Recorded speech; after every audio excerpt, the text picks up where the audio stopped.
Yes.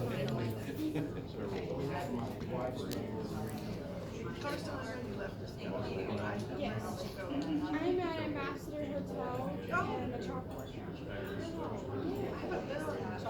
Good. Sure. Gold green.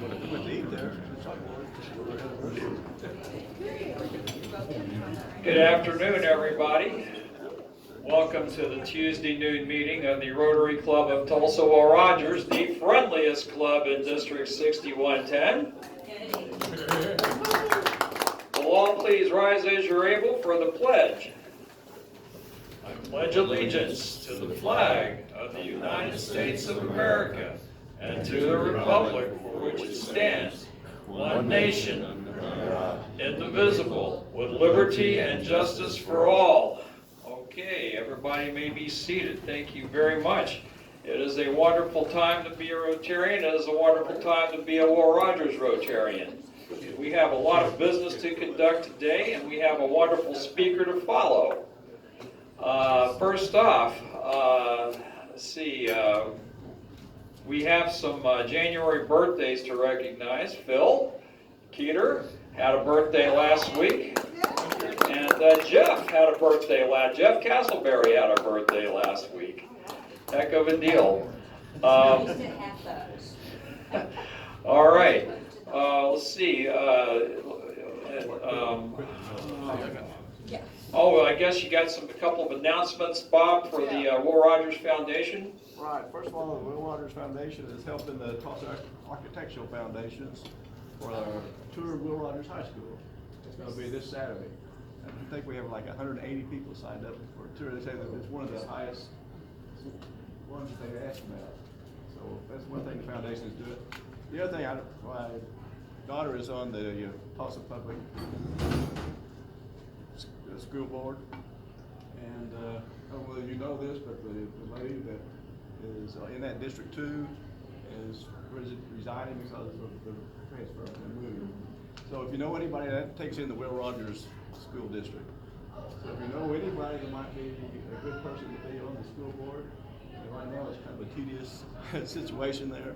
So we need some good people. So if you know anybody good that lives in that area, please give them my name, her name, or his name to me, and I'll give them to my daughter and make sure they're at least taking applications right now. What's the bound for that term? It's 2 years. Is it 2 years? Well, it might be 4 years. I think it's a 4-year term. And she just got elected, or she Yeah, just? She just got elected, that's right. I was listening on the radio. Put that point down here. Okay, thanks, Bob. Folks, we have to elect some leadership because the district is going to be expecting this pretty soon. And Secretary President-elect Susie Morgan has just prepared a list of ballots, and there's a couple of spaces on there for President-elect to serve in 2023 and 2024, and President nominee 2024 2025. And if anybody has any suggestions or would like to step up and take a shot at it or whatever, go ahead and write those in, and this will be our slate of officers upcoming. Also, too, we are circulating our information sheet, our bio data sheet for everybody to make sure all the information on it for DAC-DB is correct and accurate. Let's see, what else? Anything else there, Secretary, Madam Secretary? I can't think of anything, Oh. except you will want to be here next week for our program is Annette. Oh, wait. For La Fortune Murray. I have a show and tell. Yeah. She has written Yes. this wonderful book Yes, it was good, on ABCs, what you see along Route 66, and she's actually traveled along Route 66 promoting her book too. And so she will be here next week. It's a delightful book, and she's a delightful author, so you'll want to be here and Outstanding. experience her book. Very good.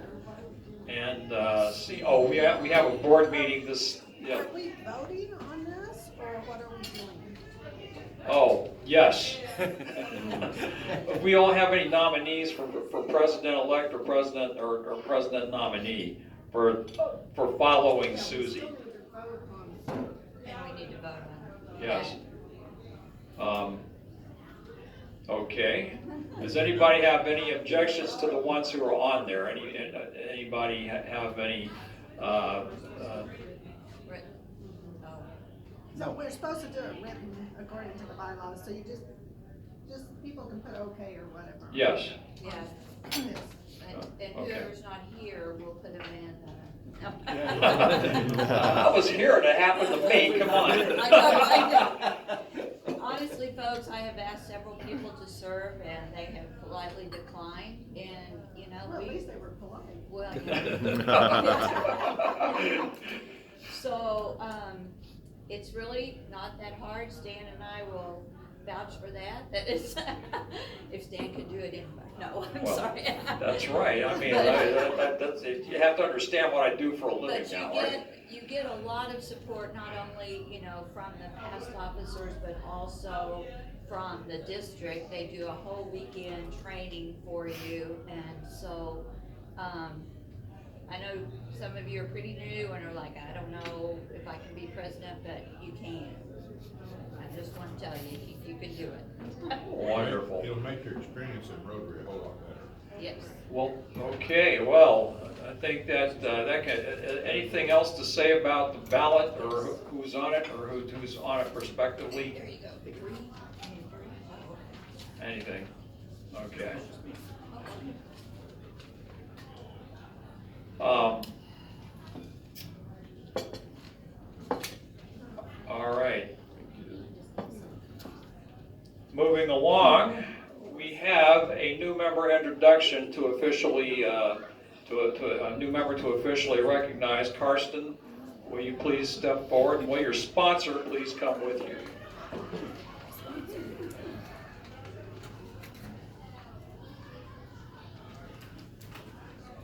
Wonderful. Karsten, step on over here to the lectern. You have been chosen for membership in the Rotary Club of Tulsa Will Rogers because your fellow members believe you to be a leader in your profession and chosen occupation, and because you manifest those qualities of head and heart which fit you to interpret and impart the message of Rotary to those with whom you come in contact. Quit moving, Stan. Hold still. You're the representative of your occupation in this club, and any contribution of an educational value pertaining to it must naturally come to us through you. On the other hand, you become the ambassador for us to your profession, occupation, and it becomes your duty to carry the ideals and principles of our service to your work. We also expect much from you in terms of help and inspiration, which will enable us all to be better Rotarians. And with this, we hope we most heartily offer you a Rotary Fellowship. Now, who is your sponsor? Tom Gilbert. Very good. Would you like to say a few words about your about the person you're bringing into the club with for us here, Tom? Well, I've known her for a long time. Carson was in RILA, so she's gone through RILA. She's gone through Rotary with me because I bring it back home. She's outstanding in her profession. I think she is going to be a great Rotarian. I'm very proud of her for what she's done throughout her life, and she's actually the fourth generation Rotarian within the family. My wife's dad brought me into Rotary. His dad was a charter member of this club, so it's 4 generations of within the Alexander Gilbert family. So it's been a little wave now. So. You don't by chance have a pacemaker, do you? No. Go ahead and penning, sir. With this pen. Hold on.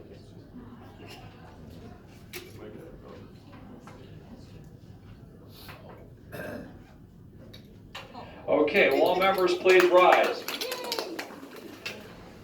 It is now my distinct pleasure, in the name of the Rotary Club of Tulsa-Will Rogers, I now formally admit you to membership in this club and ask your sponsor, who has just affixed your label. He just did. Okay.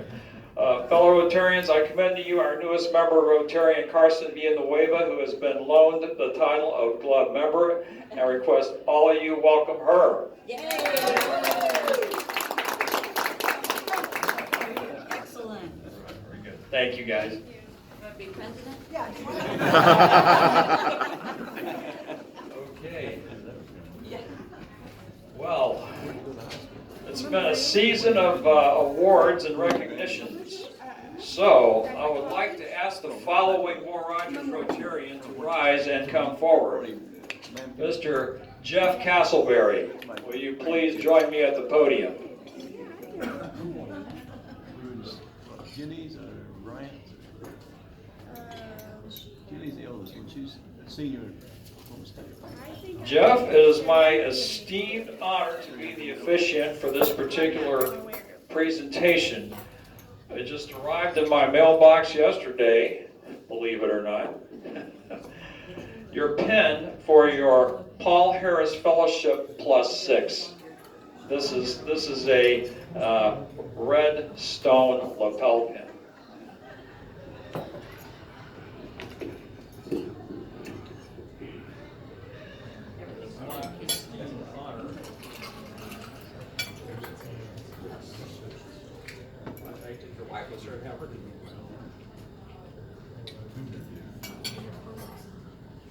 That's a pretty snazzy looking pen, Jeff.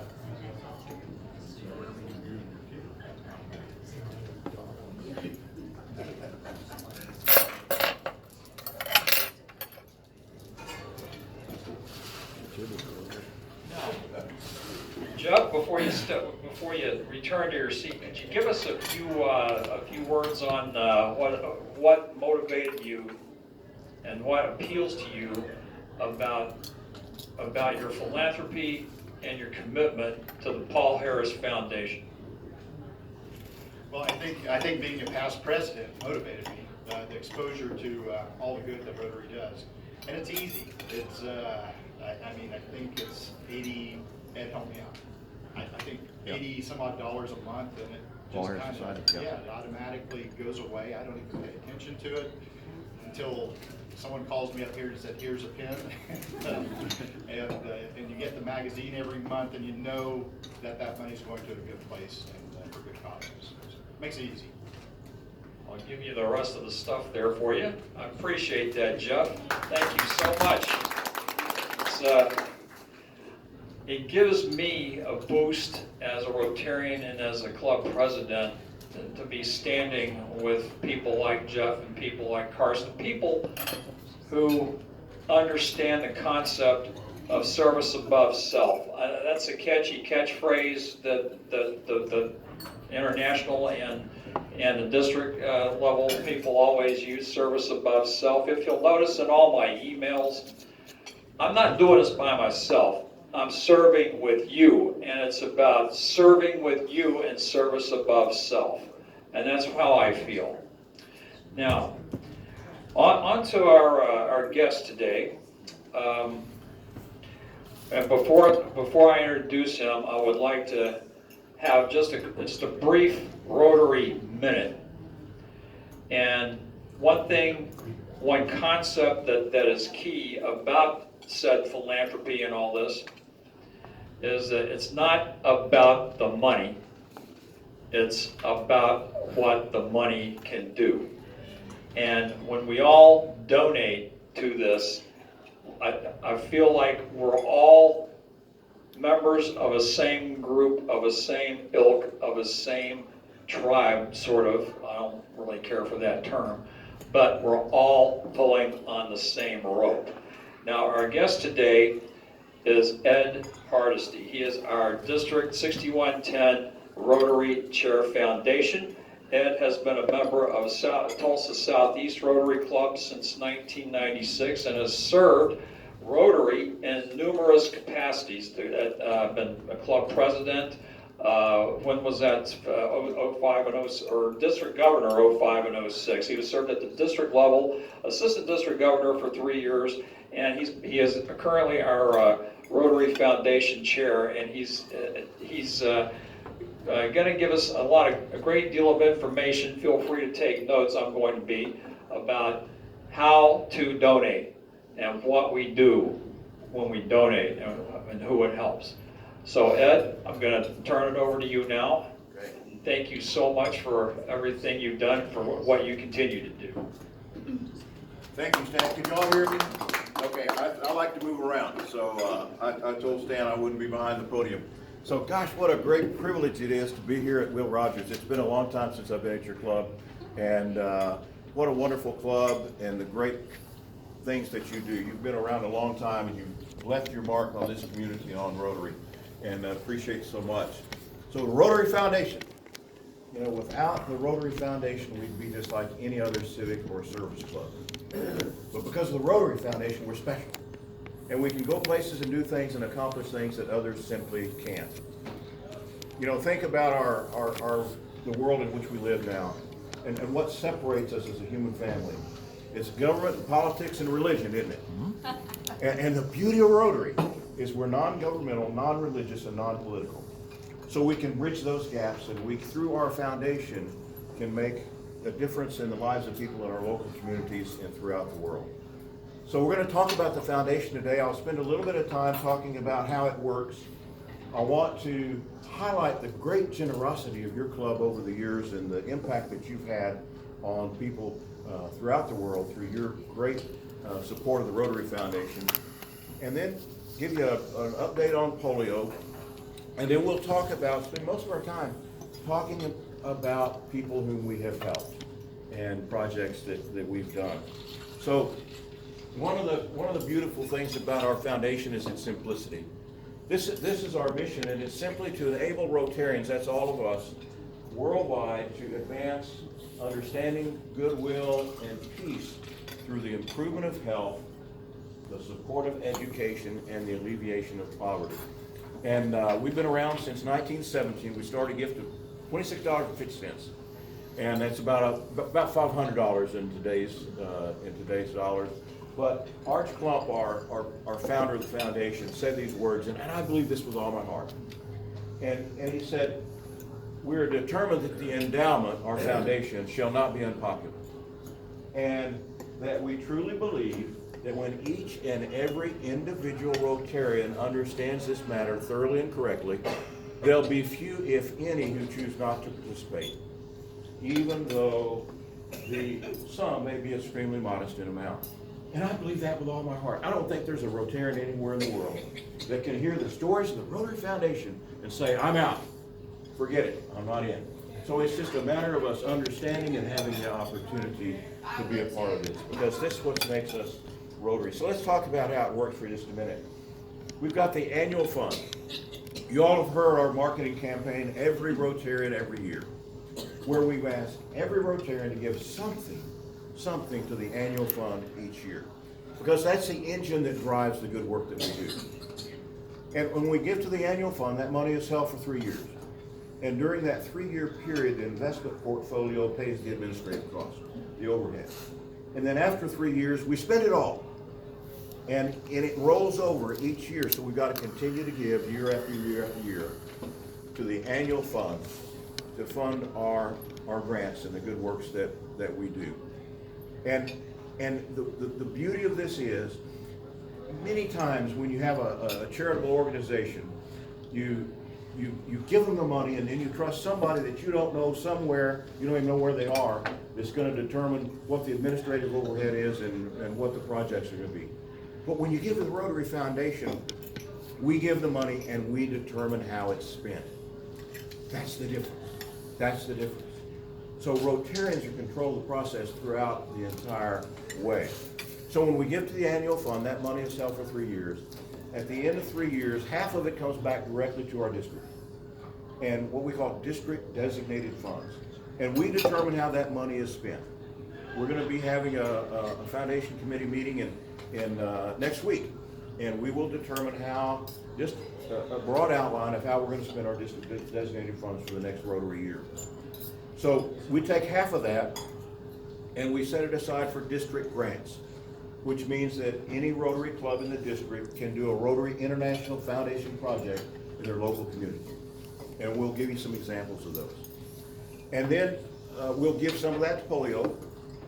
And then the rest of it's available to any club in the district to do a global grant. And that money that doesn't come back directly, that other half, where does it go? It goes to what's called the World Fund. And that money in the World Fund is available to any Rotary club anywhere in the world to do a global grant. And so we give the money and we determine how it's used.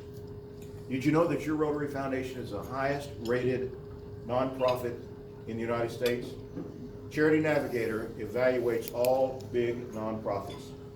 And for the 14th straight year, the Rotary Foundation has ranked at the top in terms of the impact that we have and the stewardship that we have.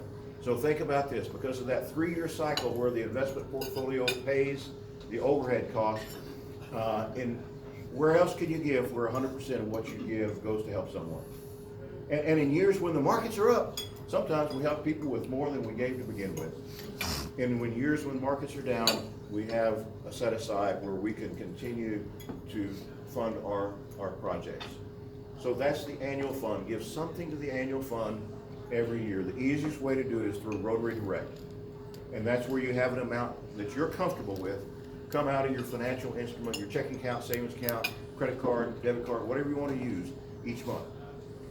If you just do $10, that's about 30 cents a day. At the end of the year, you've given $120 to the annual fund. You would be a sustaining member. As Stan mentioned, if you can afford $80 a month, at the end of the year, you would give it over $1,000. You'd be a member of the Paul Harris Society. And when you do it through Rotary Direct, find a place that's comfortable for you and just forget about it. And it'll amaze you the amount that you give over the years. So give something to the annual fund each year.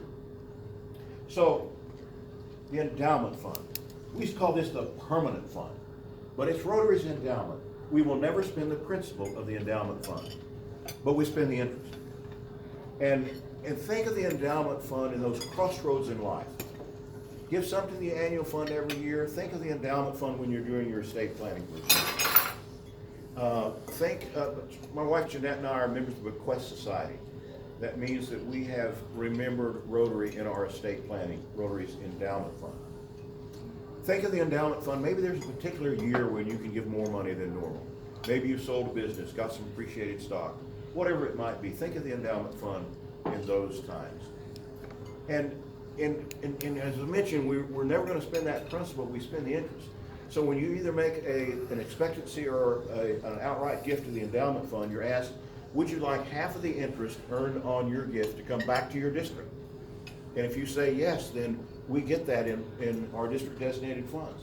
We get anywhere from $10,000 to $20,000 a year that we spend in our district on interest earned on gifts to the endowment fund from members in our district. So think of the endowment fund in those crossroads in life. Our goal was to have $1 billion in the endowment fund by the year 2025, and we surpassed that 2 years ago. So we have over $1 billion in cash and expectancies in our endowment fund. And this is an example of a gift that was given to the endowment fund 20 years ago. The initial gift was $25,000. It's now over $44,000, and it's generated over $39,000 in spendable earnings. So when you give to the endowment fund, you'll be giving forever and ever. I'll tell you a story about this guy who I think illustrates the way the endowment fund works. The guy's named Joseph Cunningham. He's no longer with us, he's deceased. But he lived in southern Illinois, right around the St. Louis border.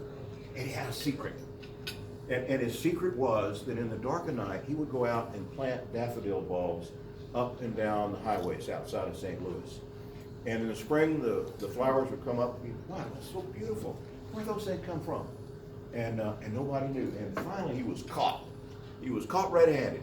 And here's what he said. He said, I'll be dying soon, and it'll be something for people to remember me by. Long after I'm dead, and people have forgotten about me, the flowers will still be there. I'll leave life after my death. And that's what you do when you give the Rotary's Endowment Fund. You literally leave life after your death, because that principal will never be spent, the earnings will be spent, and you will be helping people long after you're gone, forever and ever and ever. So think of Rotary's Endowment Fund. And finally, restricted gifts. This is we give for a specific purpose and it's spent immediately. And generally we think of polio. When we give to polio, that money is not held, it's not invested, it's spent. And we do it to support our polio eradication campaign. We set up donor advised funds when we have natural disasters, such as floods and hurricanes and tsunamis and earthquakes and things like that, where Rotarians can give to a specific donor advised fund and we help people immediately. So that's a restricted gift. Think of restricted gifts in those special situations. Let's talk about your club and the wonderful generosity that you've had over the years. You know you've given over $600,000 to the Rotary Foundation since this club has been around. $610,135 as of today. You've got 4 signed up for Rotary Direct that I just described. You've got 12 Paul Harris Fellows. Last year, you gave $3,855 to the annual fund. That's $148 per capita. That's really, really important, but clubs that are over 100 per capita go to the front of the line for grants. So look at this year, you've already given $37.53, so you've exceeded that 100 per capita again this year. You've got $139. 11 people last year gave something to the foundation. 11 of your members. 6 gave over $100 and 2 gave over $1,000. Paul Harris Society eligible. This year you've had 10 that have contributed something. 6 of those 10 are over $100 and 2 are Paul Harris Society eligible. And you've already given $115 to polio this year. So thank you, thank you, thank you. What an impact your club is having on the good that we do in the world. Let's talk about polio for just a minute. And I'm going to do it through the lens of 2 Rotarians. The first is this guy. Does anybody know who he was? He was a great Rotarian in our district. From Mountain Hope, Arkansas, Dr. Ben Saltzman. Ben was a great Rotarian. He served twice as governor of our district. He served as a member of Rotary International's board of directors. And he practiced medicine out of this little office in Mountain Hope. And this is a picture of Ben when he was on the Rotary National Board of Directors. But he had a passion, and this was it. He couldn't stand the fact that people suffered from polio. And these things were all too common with people hospitalized in iron lungs in this setting. And Ben had, he had get the next slide here. Oh. This is what really upset Ben, were the kids. And he would fly this little Cessna airplane, little single engine Cessna on weekends. He'd fly from Mountain Home down to Memphis to treat kids at what was called at that time the Crippled Children Hospital. It's St. Jude's now, that were suffering from polio. And then everything changed. We got a vaccine. And Ben went to the International Convention in Lake Placid, New York in 1979. And he had an idea. Because he was a Rotarian, he was able to share this idea with others. And the idea was, let's pick out a part of the world, go in and vaccinate all the kids, and see if we can wipe out polio in that particular area. And if we can do it there, maybe we can do it everywhere. And believe it or not, there were people that were against it. And Ben said these words. He said, all of those that are not in favor of this project, let me know how many you personally, how many kids it's okay with you if they become crippled or they die from this disease. And the room went silent and it passed. And we had our first 3H grant, Health, Hunger, and Humanity. And we went to the Philippines and we vaccinated all the kids. and we showed that we could do it. So then in the international convention in 1985 in Kansas City, we made a promise to the children of the world that we would wipe out polio.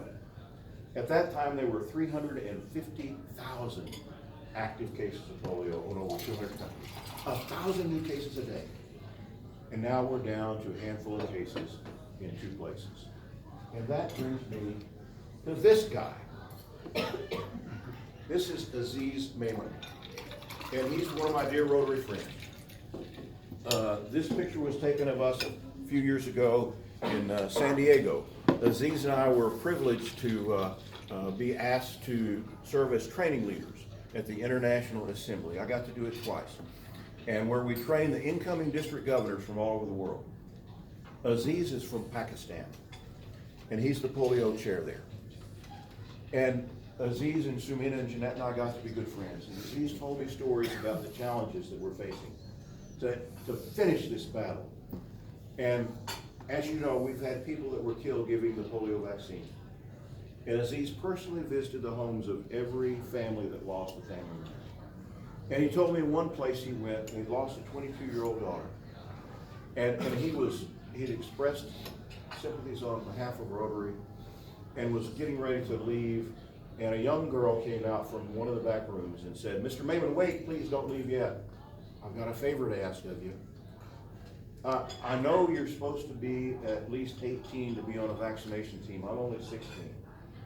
But put me on the next team because I want to honor the memory of my sister and I want to help you Rotarians keep the promise that you made." And I thought, my gosh, here we got people that are willing to give their lives and all we're asking is to continue to support it financially. And then as he said, the problem's political and we just got to get into those places that are the toughest places. And he said, so I sent a message through an intermediary to another intermediary to the leaders of the Taliban and said, I want to come talk with you and I have no ill feelings at all, just want to save the lives of your kids. And so finally they came back through the intermediaries and said, we'll meet with you, but you've got to be alone and you've got to be unarmed. So Aziz Maimon goes to the border between Pakistan and Afghanistan, wondering if he'll ever see his family again. And a truck pulls up, they put a hood over his head, they throw him in the back of the truck. They drive him up in the mountains, they put him in another vehicle, then another vehicle, and then finally he's sitting with the leaders of the Taliban. And he tells them, we want to vaccinate your kids, we want to rid the world of this dreaded disease, please let us do it. And they said, okay. And finally they said, we'll even provide security for you. And so now we're in those places because people like Aziz Maimon was willing to give his life so we can keep that promise. And here's our report card. We've got the Gates Foundation, 2-to-1, still give us $150 million a year. Bill Gates has given more money to Rotary than any nonprofit, any charity's ever received. And so when you give $1, the Gates Foundation gives $2. So there's $3 right there. And so we've always met this.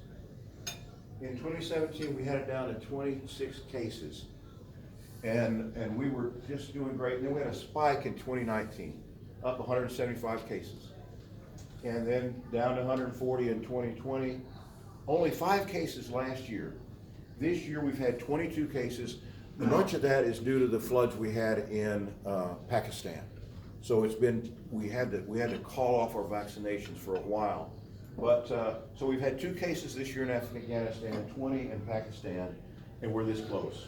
And we're going to finish the job because we have it all in front of us now. We just have to continue to support it financially. Let's talk about some of our foundation projects. District grants. This year we had over $96,000 available to clubs on a 2-for-1 basis. So for example, you put up $1,500, we can give you $3,000, which was the max, and $4,500 for your project. You could do a humanitarian project, community project, international project, give a scholarship, support youth exchange, whatever you want to do. It's up to you and your club as to how you spend that money. Preference given to clubs with over $100 per capita. And notice next year, we're not going to have as much money. We're only going to have about $76,000 available. That's because we're spending what was given 3 years prior. That was the COVID year. Some clubs weren't even meeting. Now, the good news is the following year, we're gonna have, record funds available. So I'm so glad that you're over 100 for next year. You'll be at the front of the line and be able to be funded. So let's talk about how some clubs in our district have used these district grants. Altus Arkansas Club supported a food bank. North Tulsa does an etiquette dinner. I love this project. These are my goddaughters, by the way.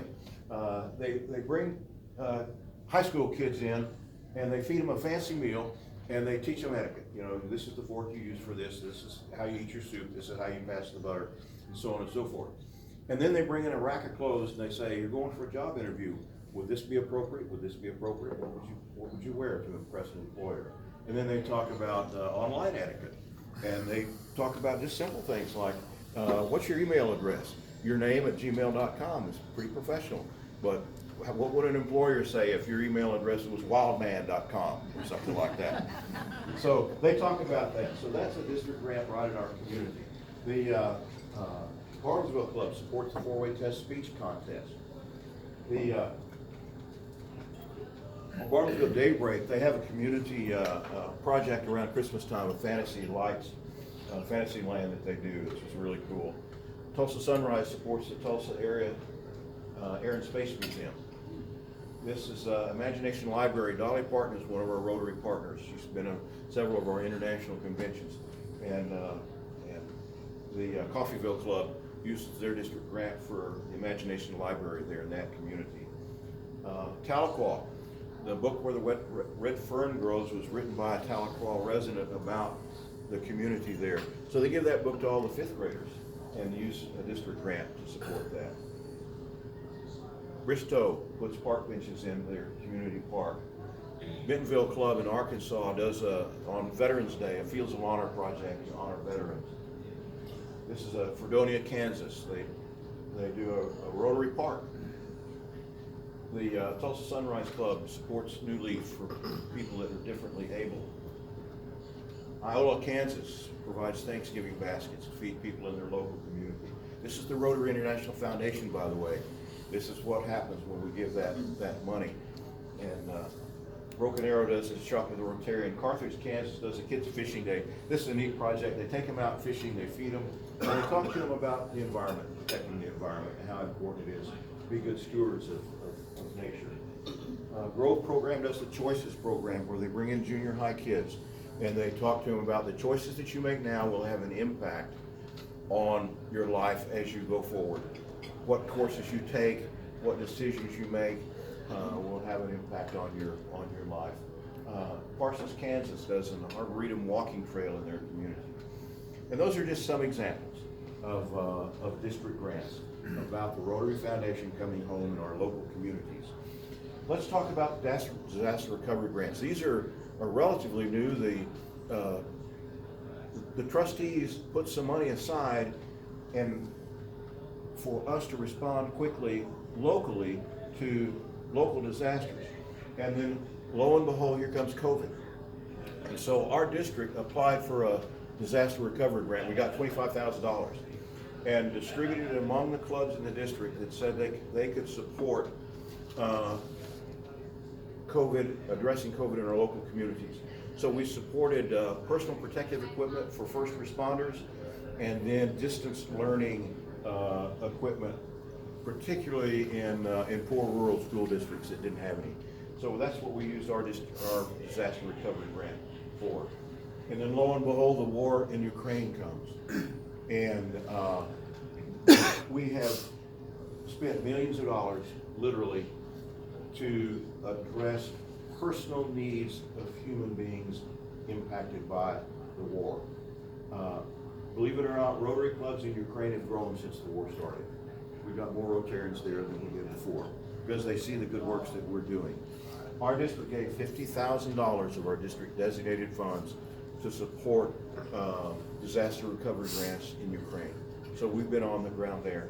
This money goes to local Rotary clubs, both in Ukraine and Poland and surrounding areas that directly impact people that have been impacted by the war. Global grants. These are the bigger grants. international, you gotta have a host international partner, at least $30,000. And wow, that's a lot of money. Well, it's not when you consider if you use district designated funds, that money's matched 80 cents on the dollar, so it's almost doubled. And so, you know, say we put up 10,000 in district designated funds, all of a sudden we've got 18,000. Then we got an international partner that's throwing in some too. So it's pretty easy to get to that $30,000.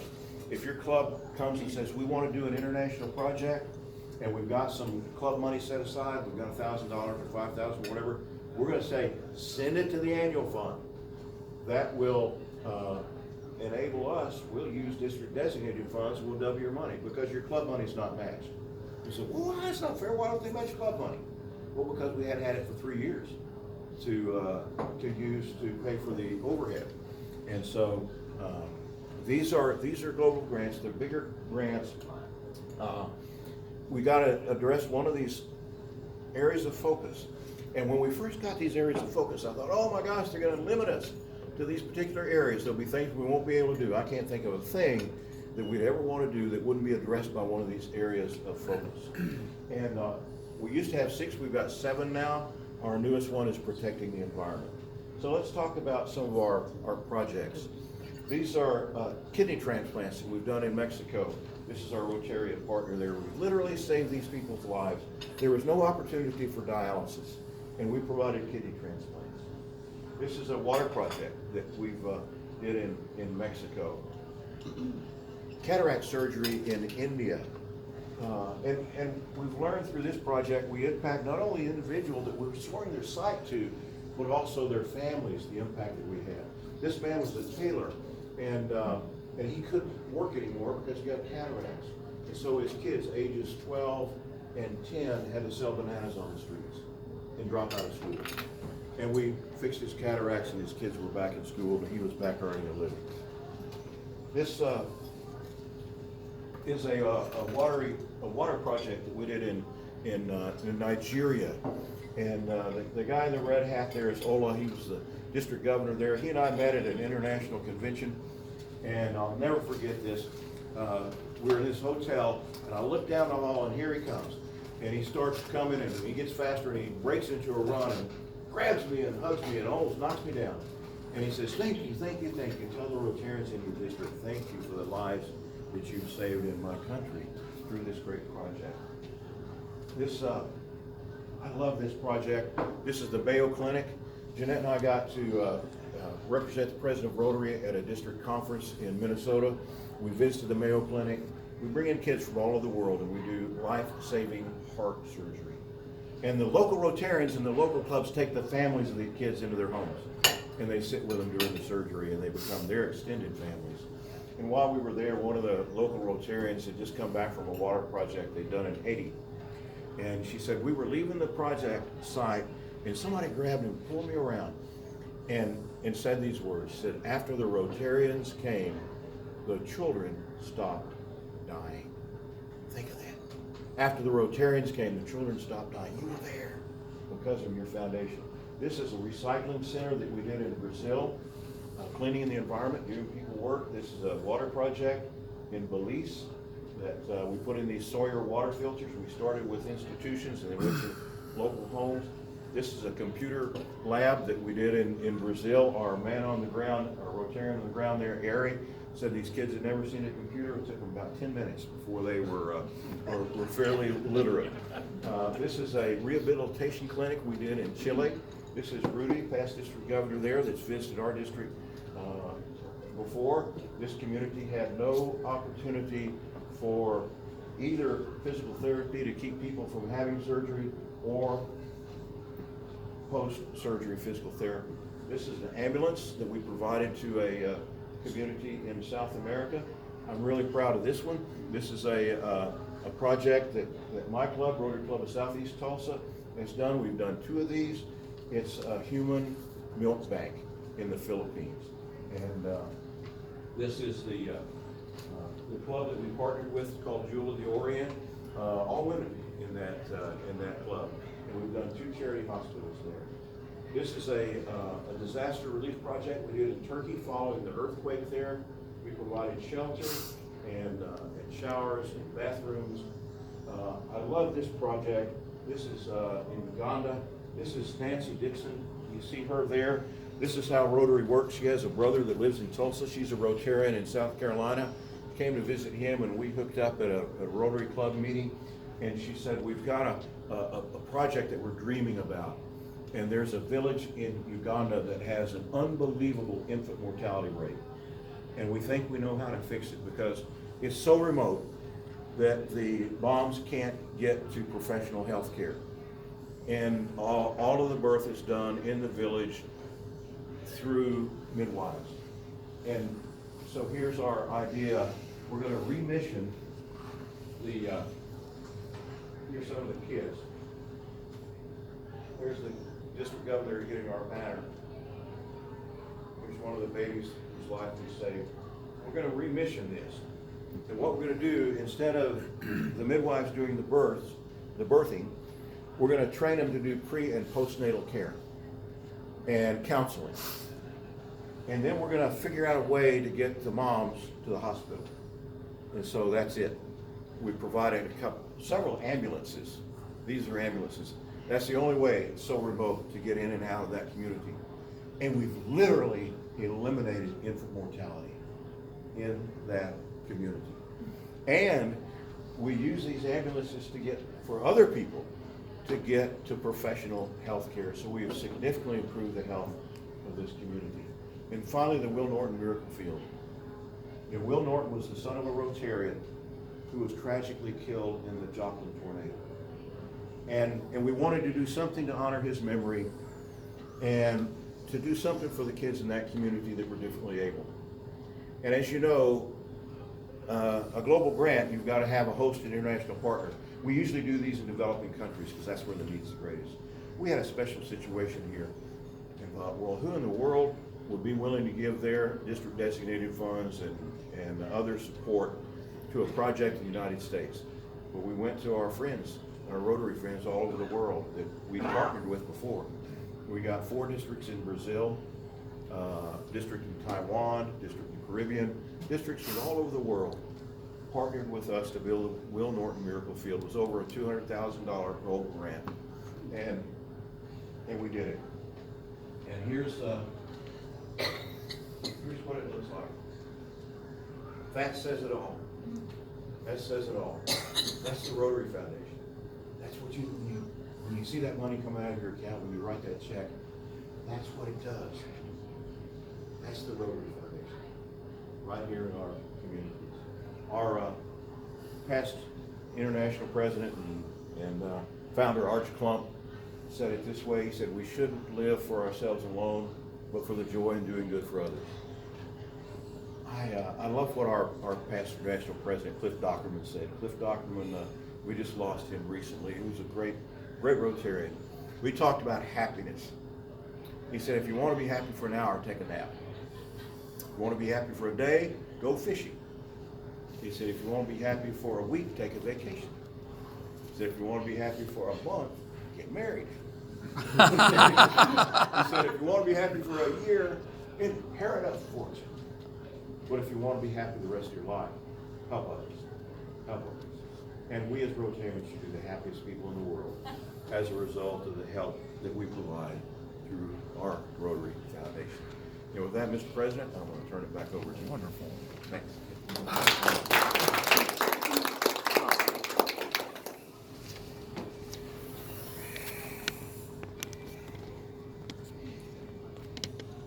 Damn shame you're not dedicated.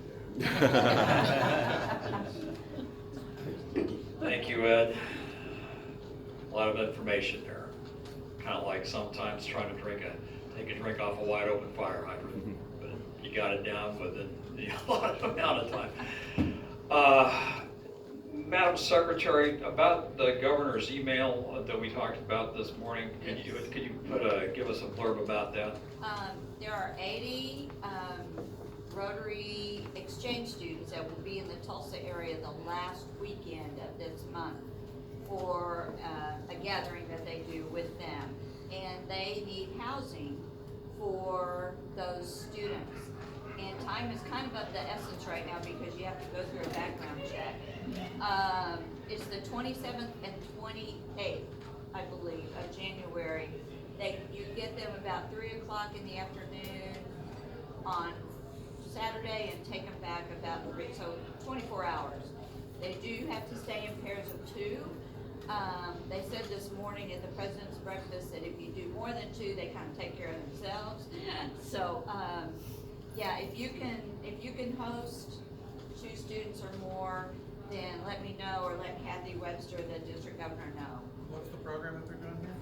It's the Rotary Exchange students that are, you know, in the state, but they're coming to Tulsa for a gathering. Okay. Yeah. Great. Mr. Sergeant at Arms, do you have our basket of tickets? Okay, we're gonna have our guest pull one out and read the last 3 digits. We'll read the last 3. 578. I'm not sure. I don't think that's me.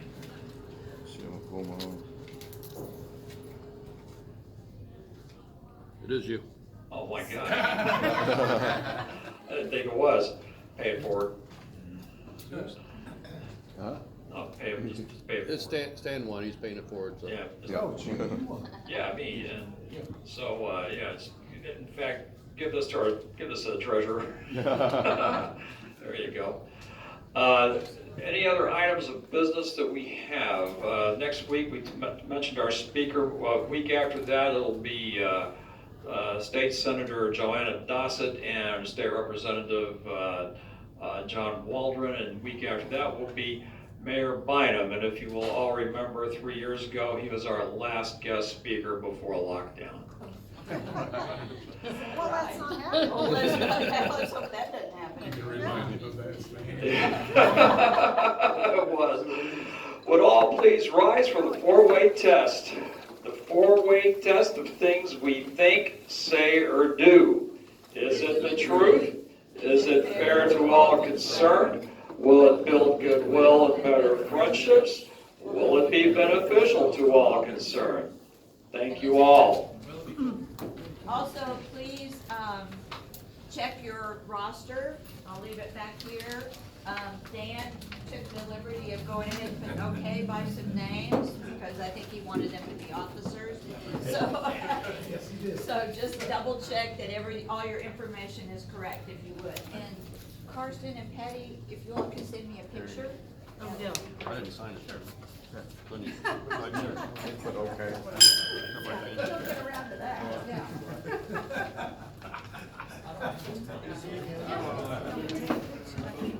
No, that's right. I think that bell's been around a while. Now, school board up at your daughter's like going, oh my gosh, what's next?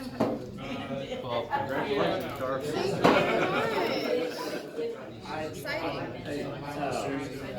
Going through my garage the other day. I've got this, you know about it. Yeah, we do that all the time. Okay, Yeah, great. sure. Just let me know when and where. Okay, my brother's not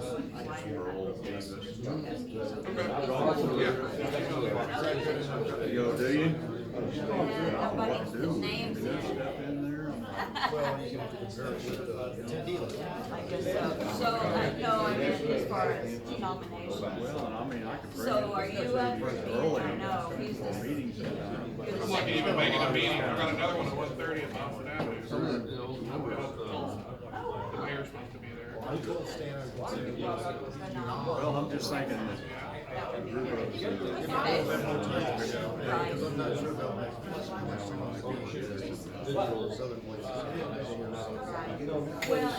also, yeah.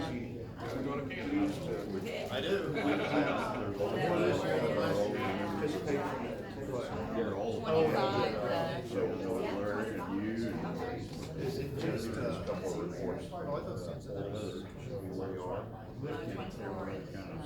Oh, wait.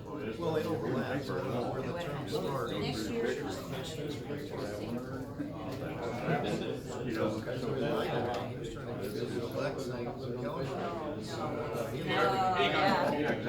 Yeah. Now, Calgary's a long way from the part of Canada, but it's closer than Calgary. Yeah, I was gonna say. Good Yeah. Okay. Haven't seen him here. All right. Well, Okay. briefly. See you briefly, Well, yeah. it's great seeing you and all what's going on. I know. Yeah, it is. I guess, It is. Congratulations. Oh, thank you. Thank Well, you these so are in the much. garage, I just got. We're gonna have a president, Get rid of the Oh, yay. Welcome, Carson. I've been through the pictures Working myself, here. but Ambassador Hotel. Nice. people would. Yeah. You're in the top floor? Uh-huh. Yes. you could have through my rotary. Oh, yeah. You should. International website. Yeah. You can sign up online. Yes. Yes. He's awesome. Yes. Happy birthday. Well, thank you. Come on, guys. Oh, sorry. And I said, he's a good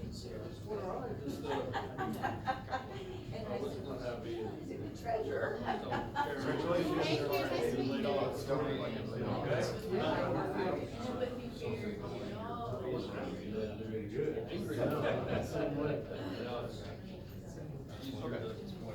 It's a new year. But that's to the foundation, not That's to the endowment. yes.